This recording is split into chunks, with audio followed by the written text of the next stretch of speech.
Chrono Trigger is considered a rather underrated RPG. It's constantly found on the top of most top 10 RPG lists all over the internet.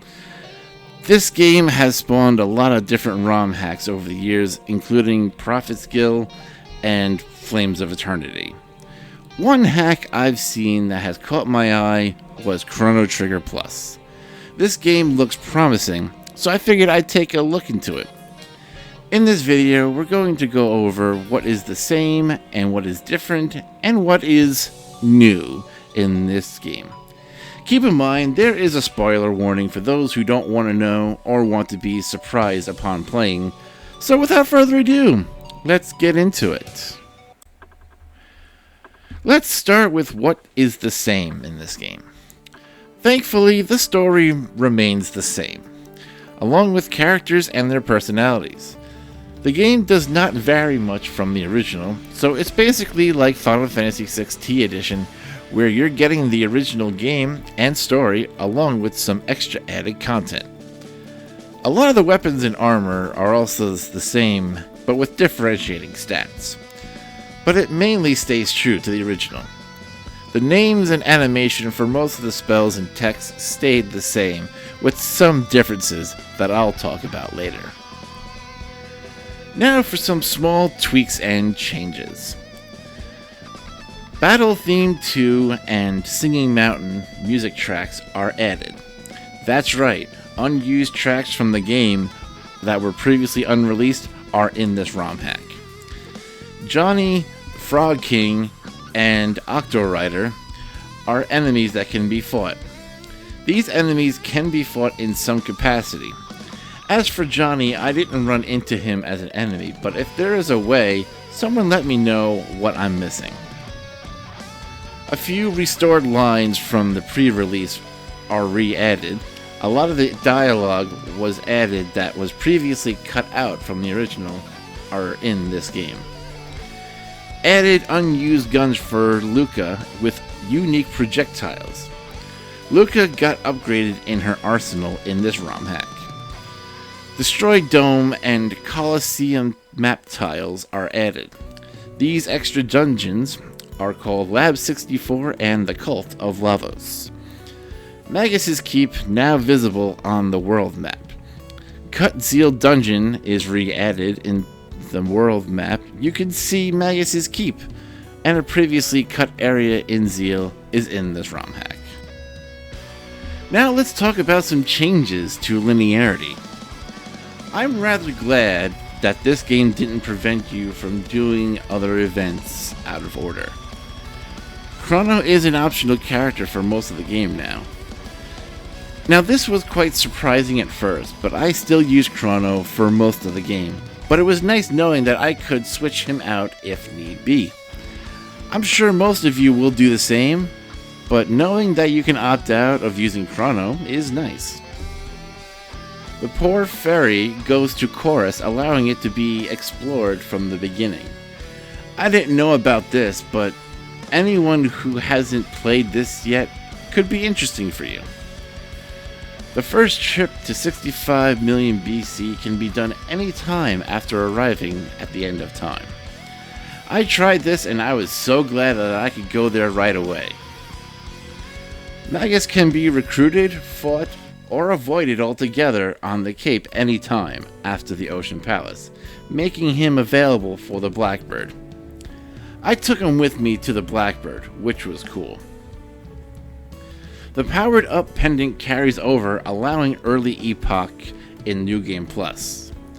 I haven't played New Game Plus yet, but I will have to keep this in mind.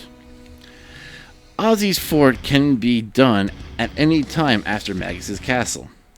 I didn't take advantage of this till much later, but it's great knowing you could at any time after that is really great. Specchio is optional, allowing for no magic runs. Must now complete both sides of the factory. I've never done a no magic run, but for anyone who wants to, can do so. You can now leave the Black Omen between the fight with Zeal and the fight with Lavos. I took advantage of this, and it was a nice, neat way to get out of it. Let's talk about changes or balances in gameplay.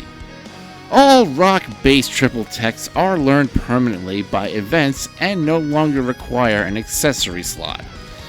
This was quite a nice feature. You can do triple techs that involve Magus, or the one with all 3 female characters without using rocks. Specchio changes form when beaten, not dependent on the player's level.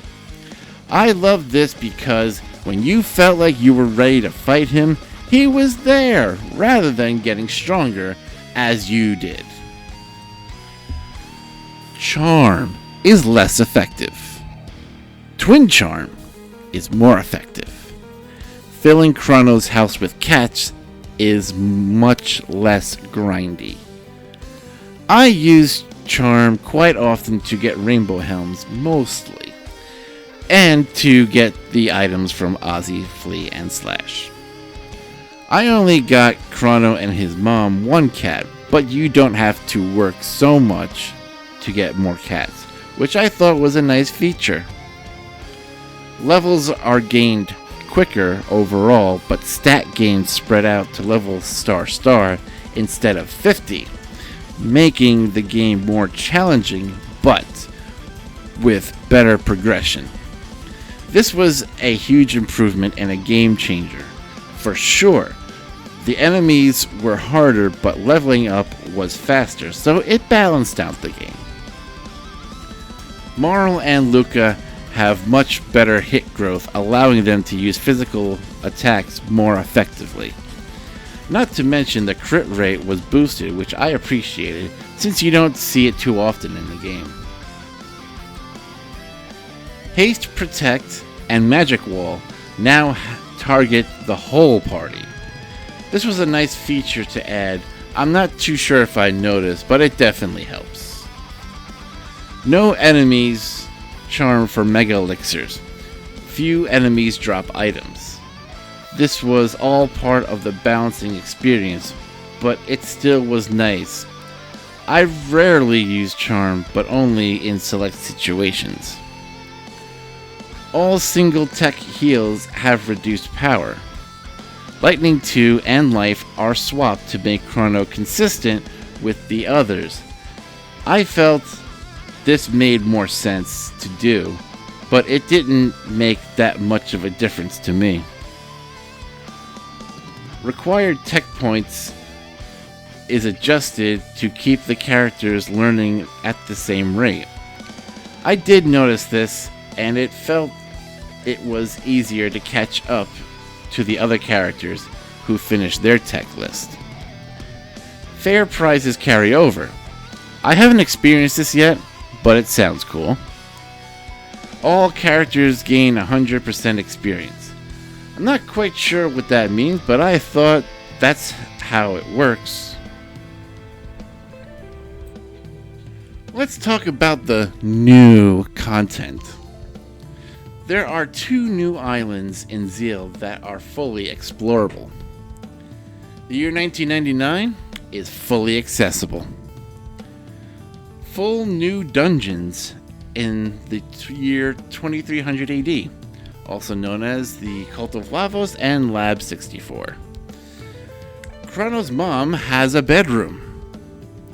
Chorus has a small ferry station. There's a Reptite village in 65 million BC. An optional battle with the Prophet in the second visit to Zeal. More scenes with the whole party. Frog will be in his human form in cutscenes if Magus is beaten. Hopefully a fully playable Glen will be available soon. All items now have descriptions. You can now save Zeal by beating Lavos in the Ocean Palace. And now for the optional stuff. There are patches that you can apply to the game to make it more fun and interesting. For example, there's one called Luca Beta, and it changes Luca's outfit, which to me was a better choice. There's another patch called Magus Cape, which turned Magus's cape red. There's another one called Marl, which changes her sprite just a little bit, but to me it makes it look like she has a tan.